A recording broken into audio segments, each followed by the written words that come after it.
Bears has had many different eras and rebrands, so I thought if we focused a decade at a time, it would offer some clarity into power level, character, and origin story. We have 3 possible timelines, but it's not canon, so who cares? Don't have the belly badges. They become Care Bears when they get the belly badges. I was wrong. But lovers, welcome back to the Lore series where we explore shows no one else is brave enough to. This might be the most mainstream franchise we've covered, and for the first time ever in Lore series history, I have to call an expert to bestow Care Bears wisdom and knowledge. This is a really chaotic one, just to let you know. I mean, they all are, but this is a lot. And unlike any other show I've covered, I actually cover more than one series. From 1985 to 1988, we have 2 specials, 2 movies, and 2 different television shows that totaled 60 episodes. The first 11 were from the DIC series. DIC was a former branch of Disney. Then the next 49 were produced by Nelvana. The history of Care Bears and how these characters came to be in general, though, is way more interesting than that. Keep it in your back pocket. We're going to talk about it with our Care Bear expert. First, let me break down these first 2 specials so you can understand the mission of these bears, so you care. The Care Bears Land Without Feelings opening shot establishes some classic prepubescent human angst. But I don't want to move away. It's not fair. We then see another human-like old man chilling in the clouds with a star. He tells us that this place in the clouds, will soon be important to these children. How does he know that? Say it with me, 3, 2, 1. Is this guy God? Are the Care Bears a perfect species that never betrayed him so they got to stay in the kingdom of heaven? Well, clearly these bears aren't done with their ass kissing, because we find out that these 10 bears have a Care Bear of the Month award. Who will win? Will it be Bedtime Bear, Birthday Bear, Cheer Bear, Friend Bear, Funshine Bear, Good Luck Bear, Grumpy Bear, Love-A-Lot Bear, Tenderheart Bear, or Wish Bear? I really thought this Bear of the Month thing would be important. I mean, it is. It totally is. One constant, however, is that the Care Bears always spy on humans to help them out with any mental health crisis. And now they have to help the kid that's moving. This kid meets these bears, and he's completely unfazed. He's too in his feelings to question reality. Actually, believe it or not, their cartoon reality is just different from ours. I know. All of these videos and I still haven't learned. This kid also doesn't give a shit about the alive fountain, flowers, and rocks, so this world is just like this. It's confirmed further on in the series, every time a kid meets a Care Bear, they're like, oh, you're Funshine Bear. They're kind of like celebrities. Uh-oh, Joe Biden jump scare. This dude is named Professor Coldheart, and he lives in this castle with his amphibian servants. Joe Biden then decides to prey on the sadness of this kid. He drags his frog prisoners along just to abuse them in front of this kid. They could be my friends, but I don't care about them, so they're not. So these henchmen go on a journey every time just to get knocked over and insulted. I also think this pitch is kinda weak. This kid wants to not move away. How does this apply to him? Well, whatever, it works. Next up, something just as strange and nonsensical. The Care Bears are now in the Land Without Feelings. And Bedtime Bear broke a branch off of a sentient tree. And when the tree complained about, losing a limb, Tenderheart Bear and Cheer Bear start singing at him, as if that'll make him feel better. Guys, call a doctor. These bears' heads are up in the clouds. They are so disconnected from reality and think they can save the world by singing? What does that remind me of? Imagine all the people. Holy shit, how did that work? Joe Biden gave Kevin the Kid a beer, which turned him into a frog. Was the beer made using hops? See, this is really funny, because beer is made using hops, and frogs also hop. Dude, I'm so funny it hurts. Ow! Terrible jokes aside, that does in fact mean that all of these frog servants are just human children that were transformed by Joe Biden. The stakes are very high, but the solution is always the same. The Care Bears do a Care Bear stare and blasts the villain with their belly badges, causing Joe Biden to resign and for all the kids to turn back to normal. Other than the Care Bear stare, other powers we've seen throughout this special are using the tummy symbols to create floaties in the water, balloons, suction cups, a rainbow slide. Also, Wish Bear says no one ever lets her try to wish. Is that what he calls it? And then she's like, fuck you guys, I'm gonna manifest. I don't know who she's wishing to. That part is unclear in this special particularly. Is this a prayer to to the Sky Man. She then teleported herself and her entire group through her wish. Did the Care Bears really not know her true power? Or did they know she was this OP and was purposely trying to prevent her from using her power because she would get Bear of the Month every single freaking time? Oh yeah, what happened to that Bear of the Month trophy? They all won. Boo! And do the things the Care Bears do. The old man I've been calling God is the Cloud Keeper. So he's some sort of sky farmer. I still think he's God. Baby Tugs and Baby Hugs, not seen in the first special, are now here. So were they just born? Whose kids are these? Where did they come from? Graham's bear is the one taking care of them. Did this whole family just move here? Where did they come from? Baby Hugs and Baby Tugs start singing this song about how they want to be a Care Bear. I want to be a Care Bear. Care Bear. And with such lyrics as, I don't want to be a cook or a fireman, I don't want to play trombone in a marching band, it makes it sound like the Care Bear title is an occupation. I thought they were all born Care Bears, but Care Bears might just be the ones battling for joy. Already so early on, and the range of severity of problems they deal with is hilarious. It is bonkers. In the first special, this kid just didn't want to move, and in this one, this kid's getting jumped. Tenderheart tenderly says, looks like Paul needs some care. After an hour of him being bullied mercilessly, why did they only now step in? Professor Coldheart now has a new henchman, Frostbite. The villains steal the baby bears, and for whatever reason, Paul's creep alarms aren't going off. Have you ever heard of stranger danger, Paul? Motherfucking Biden comes in with a bag full of babies, and you're not suspicious? Hugs crying after being trapped in ice is what really gets me. Like, this hurts. It hurts my heart. What the fuck? I'm sad. Care Bears is making me sad. That's not supposed to happen. Paul is crying and saying how he can't do anything right. And all the Care Bears are trying to reassure him, no, there's like nothing you could have done, it's fine, blah, blah, blah, blah. They're babying him. It's not working, it's only making Paul feel more upset. Grumpy, let's fucking go, comes in, and he's like, well, I just don't think you care. He ate. Grumpy's I don't think you care broke the kid free from his pity party and made him prove himself. It was a motivator. Grumpy is a representation of tough love. I fucking love Grumpy. How do they save the day? Care Bears stare. Duh. Also, the bullies in the beginning are now being nice with no explanation, no character development scene. They just completely 180. The TV show explains why this is, though. What the fuck is that fucking thing? What the fuck? The first episode of the DIC series is Birthday. And this is also the first appearance of the Care Bears' cousins who live in the Forest of Feelings. Wow, how did you do that? That's not important. No, it does matter. Answer the kid's question. So this little shit doesn't want his baby sister, and his friend is a future serial killer in the making. I know that sounds harsh, but this kid, who doesn't even have emotional investment in this conflict, is like, I have an idea, let's destroy your family's house. And they do. They destroy the kid's house. The kid who's about to be a big brother sees the error of his ways, even though his asshole friend was really pushing him the entire time. And his friend, this demon spawn, doesn't turn a new leaf until the Care Bears fully mind control him, and it's not even subtle. I'll expand on that in a bit. The episode ends with the Care Bears Koopa Troopa dancing away on a cloud. Before I get to other questions and concerns I have about this series, let's talk about the iconic 80s writing moments. The episode Braces is one of my all-time favorites. Brace yourself for this clip. Joey, want to help carry my books? You just feel sorry for me because I got braces. What is happening here? I love this because neither of them make sense. No person in this interaction is normal. This dude is on top of a jungle gym. Why are you asking him to hold your books? Then he just trauma dumps about getting braces?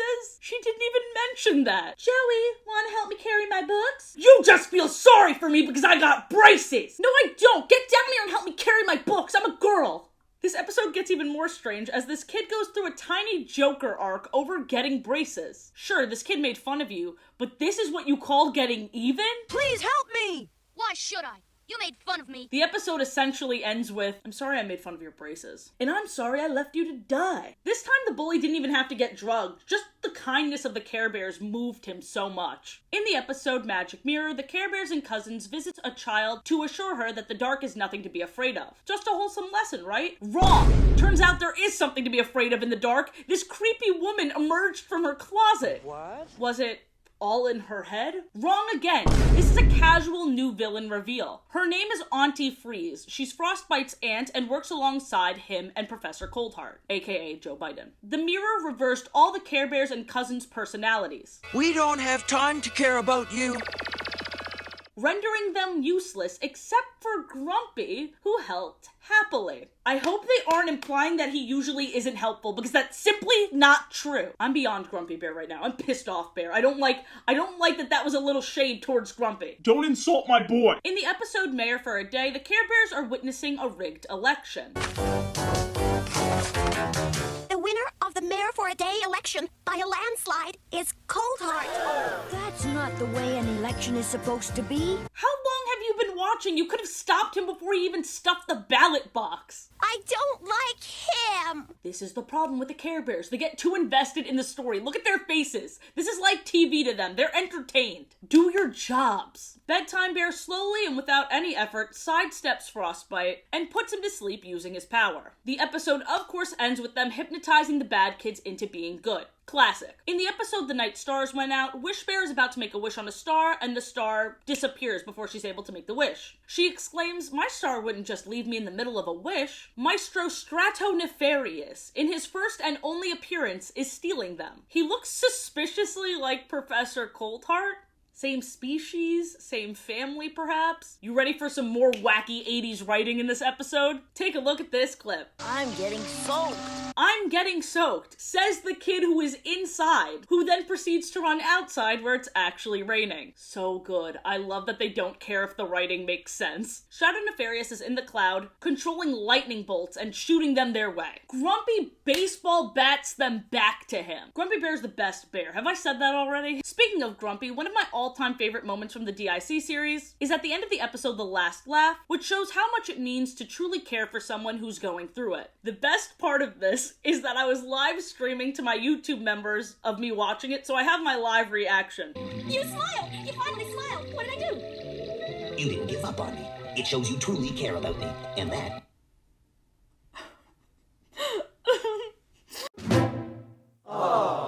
Yeah, and then YouTube shut down my stream.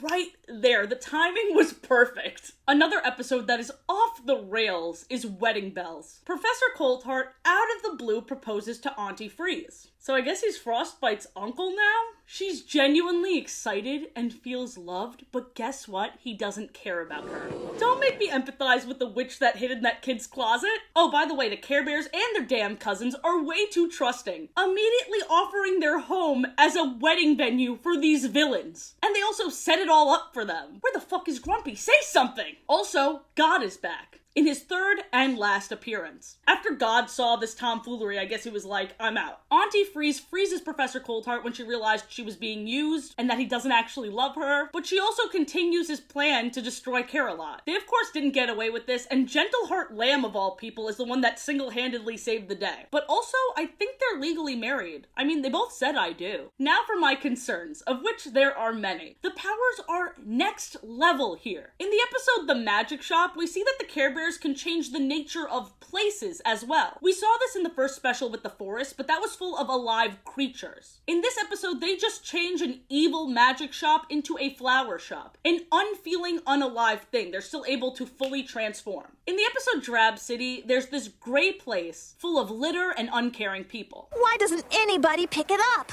Why should we? Why, because it's dirty.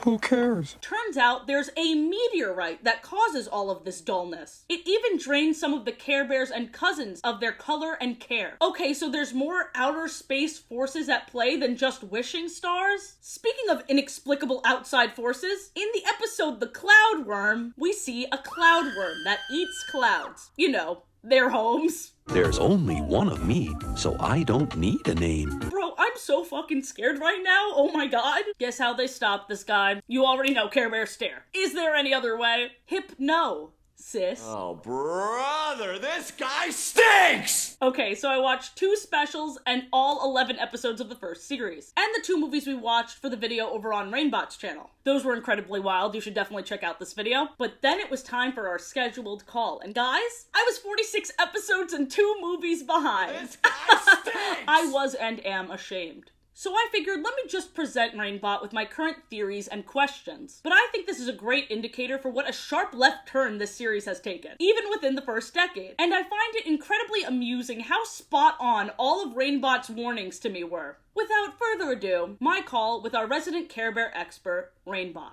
I have to ask, what happened to hello? How are you?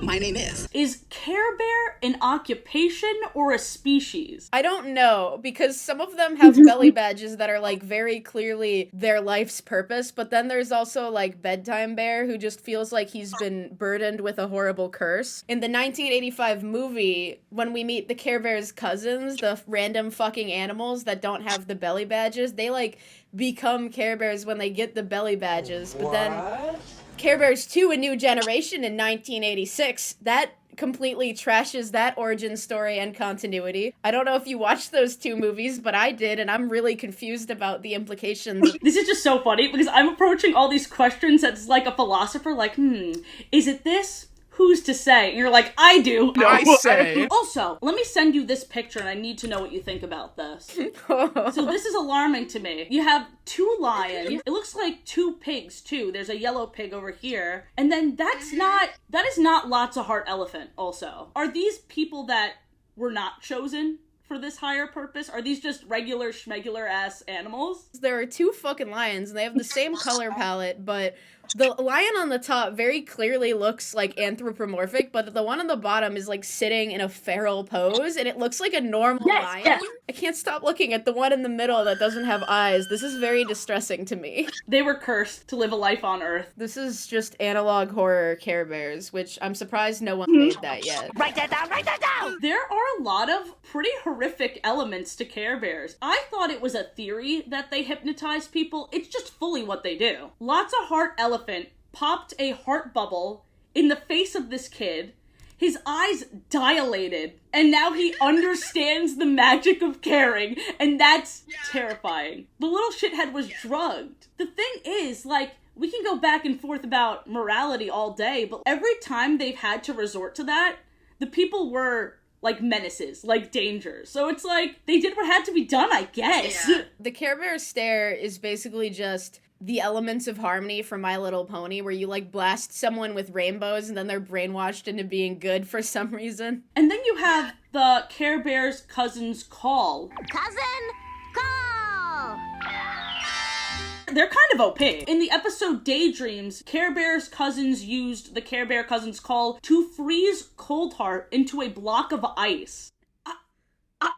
I didn't know they could do that. I didn't know that they could do that. Okay, so I am aware you did not read the Care Bears comics or like go into the extended universe of the Care Bears for this video, but I want you to be aware that in the comics there's like a little group of villains called the Who Cares Bears. Emo reverse bears. Like, we kind of get into that in the Big Wish movie, which we'll talk about that in my video. This is actually a great transition into talking about our favorite bears, our favorite cousins. I love Grumpy Bear. I think Grumpy Bear is my favorite bear, and I'll tell you why. Especially in the beginning, they had a hard time fleshing out the other characters because they were very similar to each other. Samey. Exactly. It's like, just because you have negative emotions, it doesn't mean that you can't channel those negative emotions into like something good. I think he's an essential part of the team. I have a cool lore fact for you about Grumpy Bear that I think you'll like, because again, I'm just the Care Bears expert. When they were developing and designing the Care Bears, the first 9 Care Bears they ever made were Bedtime Bear, Birthday Bear, Cheer Bear, Friend Bear, Funshine Bear, Good Luck Bear, who I keep calling Lucky Bear for some fucking reason, Love-A-Lot Bear, Tender Heart Bear, and Wish Bear. And then they had the 9,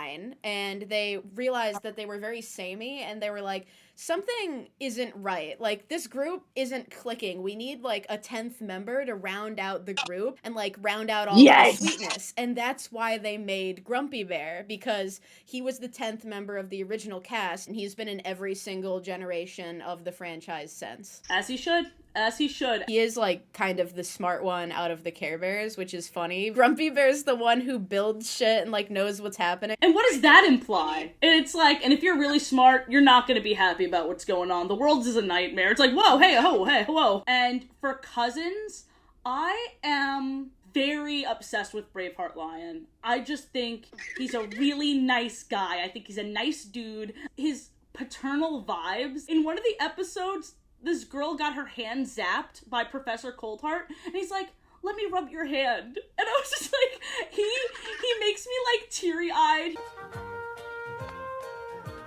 Let me rub your hands.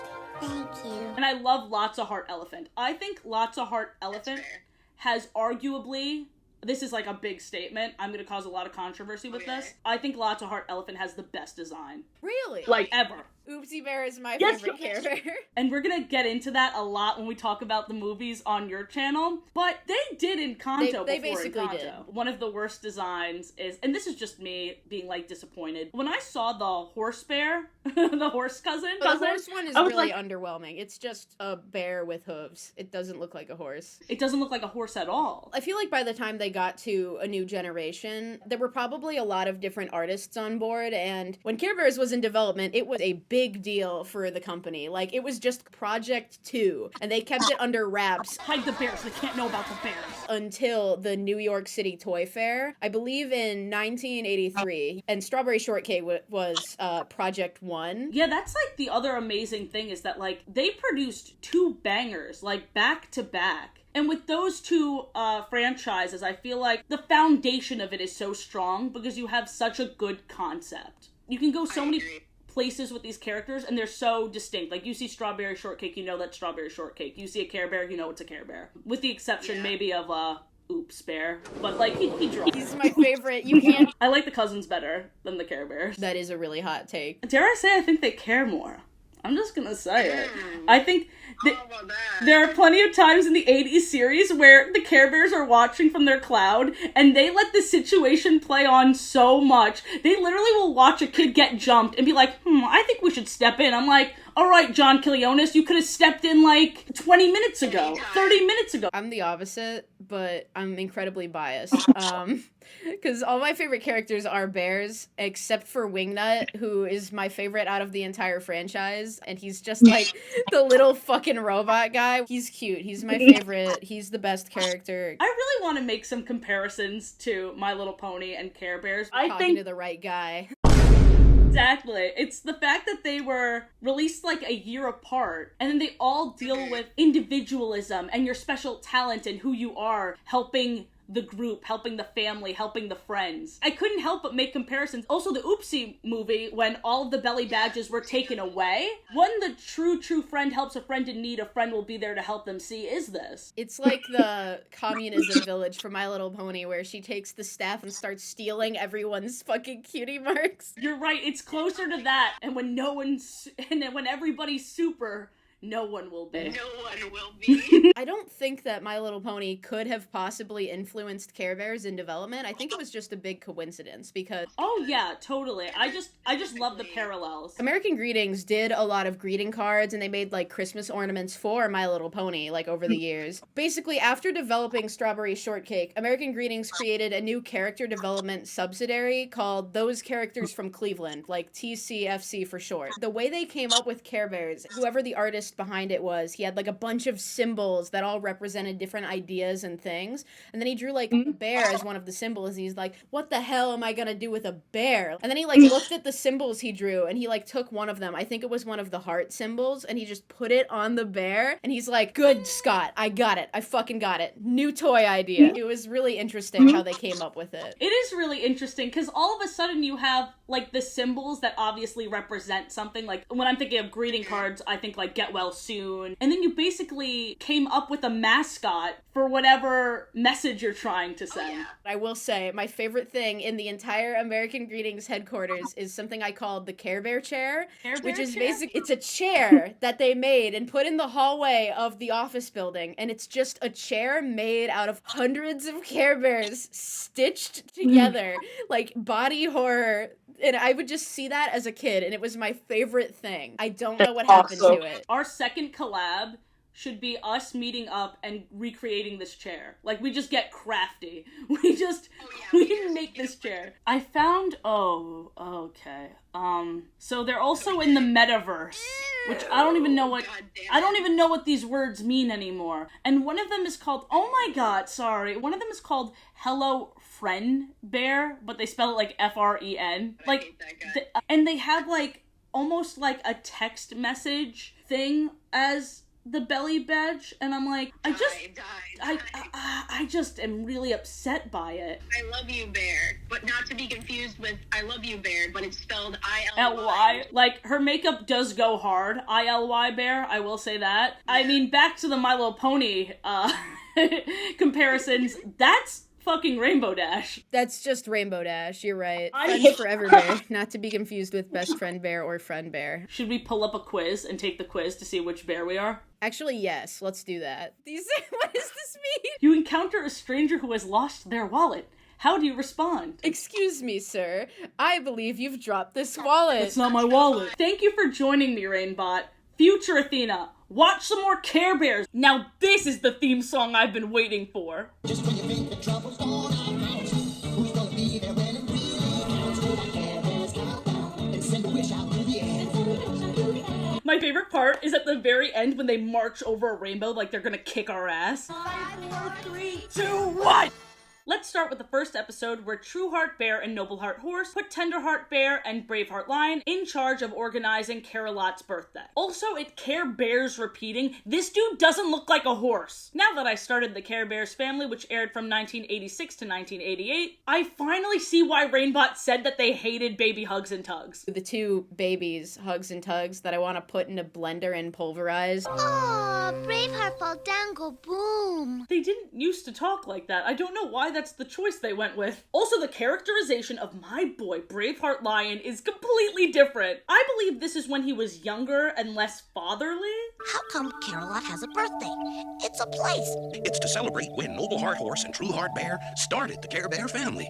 Okay, so this is where the movies come in handy. Hold on to that, remember that, I'm saving the origin stories for last. So in this show, there's a different villain and sidekick in the form of No Heart and Beastly. And bro, did Professor Coldheart and Frostbite evolve? This is the same dynamic, same trope, same storyline, but different people. One way that No Heart differs from Joe Biden is that he can transform into different animals, into tornadoes. He is much more powerful. Want to hear another classic 80s writing moment? In the episode The Sleeping Giant, Hugs and Tugs meets a giant who they call Grumpy when he's not. He just looks bored, if anything. I know I already said this, but these kids were not as annoying in the previous series. I mean, I guess it's better that they're annoying rather than boring. In fact, if I want to give the Nelvana series credit, the bears and cousins are way more distinct. I do miss how Braveheart was, though. This giant is actually way nicer than anybody probably ever, because these kids wake him up and he can't fall back to sleep until he gets a specific flower, which essentially puts him into a coma. He's a sleeping giant. And when he can't find this specific flower, they try and cheer him up by tickling him. And he's so nice about it. You know, maybe too nice, because he wants to be with these kids forever, and they're his friends. Hugs and Tugs ask Tenderheart if they can keep the giant. Well, you can stay with us forever and ever, can he, Tenderheart? And I'm not gonna lie, I really thought Tenderheart was gonna be like, fuck no. But I was very wrong. He invites the giant to live with them. Even stranger than that, this episode ends with the sleeping giant going back into a coma. And the babies cry as Tenderheart teaches them how to grieve. They did the trope of introducing a character just to kill them off. Hope I'm not interrupting something. Oh my gosh, it's my uncle. Uncle... It's been that long, huh? I'm Uncle Skillybop. Sure you are. Hey, how's the neighbors? How's that family of deers you've been meaning to kill? Like, is everything okay with that? Did you get at least one like that? Uncle Skillybop! Wake up, Uncle Skillybop! Uncle Skillybop, wake up! Wake up, dearly, wake up! Uncle Skillybop! Anyway. In the episode The Big Star Roundup, we have Swiftheart Rabbit and Braveheart Lion corralling a group of stars. This is the time of year where the new little stars set out on a journey to Big Star Point, where the wishing star is there waiting for them. And that's when they'll get their own place in the sky. And if they don't get there, they die. There is no second chance. If the stars don't reach Big Star Point in time, they'll never become full-fledged stars, and, well, they'll just fade away. This is so brutal. Oh my god. Oh, and by the way, the human girl that's helping them is named Gay. Here's a hat for you, Gay. Hi, Gay. The Care Bear stare in this episode acts as a huge rainbow dam. And damn is right. What can't these Care Bears do? One other trope that this show does that I cannot get enough of, this is one of my favorite ones, is when a group of characters closes off the show by laughing so hard at something that is not funny until it fades to black. And that's when I said, that's not a dishwasher, that's my wife.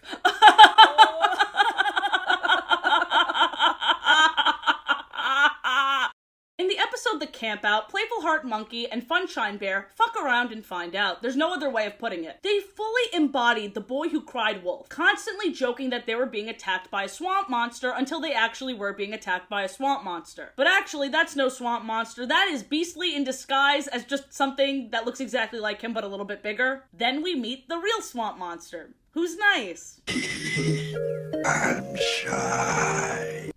Hooray! And the swamp monster becomes an honorary Care Bear. Also, Funshine, why are you doing that? But if you play with people's friendship, they might not be there. In the episode I, Robot Heart, we learned that No Heart's birthday is on Friday the 13th, and that this is either his 200th or 300th birthday. We meet a robot who's sad it doesn't have feelings and that it doesn't have the ability to care because it doesn't have a heart, but it clearly does care and does have feelings. I have some fighting words for Rainbott. Real YouTuber beef is back, we love to see it, but I think this is the best robot in the show. The robot even gets a belly badge after he realizes how much he cares. Bro, this is a care bot. In the episode The Long Lost Care Bears, we meet Perfect and Polite, twin pandas who talk in rhyme. As cubs, they were scared away by No Heart, so Perfect and Polite are actually long-lost members of the Care Bears family. This is fascinating because Good Luck Bear and Polite have something really weird going on. Insert joke about getting lucky here. Tenderheart gave Perfect and Polite tummy symbols as a ceremonious welcome back to the family. Okay, so why is Good Bear and Polite still acting like this? So long. A friendship like ours is much too strong. You can say that again! Season 2 introduces us to No Heart's niece, Shrieky. She is like Angelica from Rugrats, but if she was 1,000 times worse. Her whole thing is doing a high-pitched scream, and it gets old incredibly fast, and she does it constantly. Also, she's a human? I need a No Heart face reveal. What does this motherfucker look like? Season 2 also introduces us to a new episode format where Grams Bear tells the baby bears a story. And oh my god, do I hate it! Rainbott tried to warn me. They're non-canonical, I can't stand it. One was Viking themed, one was medieval, one was about a magic lamp, and all of them star the Care Bears family playing different parts. Your boy, Braveheart Lion or whatever, he's like a pharaoh in Egypt in one of the stories. In the episode Hearts at Sea, Grams Bear tells the story of sailors played by Braveheart and Brightheart. And once again, they massacred my boy Braveheart by making him play a red-pilled sexist. In another Grams Bear story, Dr. Brightenstein's monster, the two bully babies harass a caterpillar, as Rainbott said. They get really mean in some of the, like, later episodes. There's, like, just a little caterpillar just minding his own business, and they're like, ew, Grandma, there's an ugly caterpillar in your garden! And they were not exaggerating at all. These little shits were really coming after this caterpillar for no reason. Grams Bear, old and wise, tells them the story of Frankenstein. The monster looks more like a gingerbread man, though, so I don't know why they're scared of him when Beastly is right there, and all the townspeople are fine with him. Beastly is this world's ideal form. But it's not canon, so who cares? I will literally be raging when these episodes come on like, this isn't real, as if any of it is real. The third and last season of Nelvana's Care Bears family. Where do I even start? How about with something positive? Treatheart Pig is my favorite. Whether she's crying over the fact that she couldn't understand social cues, or whether she's stunning as Vanna White in a game show. I'm obsessed with her. I love her. She's everything. Your Honor, she's slaying. Now for something not as fun. In the episode The Care Bear Town Parade, Champ Bear body-shamed Cheer Bear? But Cheer, you'll never fit through that window. You're way too fat. Fantastic idea. Well, let's hop to it, shall we? Dude, where did this shit come from? There was a whole 33 episodes of nothing but wholesomeness with the occasional hypnotism and mind controlling. And then, at the last season, they were like, you know what would make this show better? making the kids feel like shit about themselves. In one of the few main universe episodes of this season, Bedtime for Care-a-Lot, No Heart's evil plan consists of sprinkling sleeping sand on all the Care Bears to put them to sleep, because how can you care if you're sleeping? This episode will explore Bedtime Bear's whole curse. Maybe you can care through sleeping by dreaming, some sort of manifestation power perhaps, although wouldn't that just be the same as Wish Bears? Anyway, let's find out. Turns out Bedtime Bear was only helpful because he was awake for once. Can he only be awake when everyone else is asleep? Also, this is really sad because the characteristics they possess usually makes them more helpful, but this episode confirms that Bedtime Bear is the most helpful when he's not acting like himself. The disrespect. After this is where things go off the rails. In the episodes The Care Bears Exercise Show, Graham's Cooking Corner, A Care Bears Look at Food Facts and Fables, It's Raining, It's Boring, A Rhyme in Time, A Day Without Tugs, The Fabulous Care Bear Safety Game, and the Songfellow episodes, they really lean into 80s public service announcement style, with characters talking directly to the camera or to an audience that's supposed to represent us, the viewer, to teach children a multitude of things. From fun crafts to every bad thing that can happen to you and how to avoid them. Let's break down some of my favorites because they are, and I don't say this lightly, an acid trip. In the episode It's Raining, It's Boring, we are introduced to the Beast of Boredom, which is this mosquito-looking asshole, and I hate being bored, so I thought this is a great villain. This is a really fun villain idea. Also, what the hell? What is this photo in Gramps Bear's house? Holy shit. It's Gramps Bear.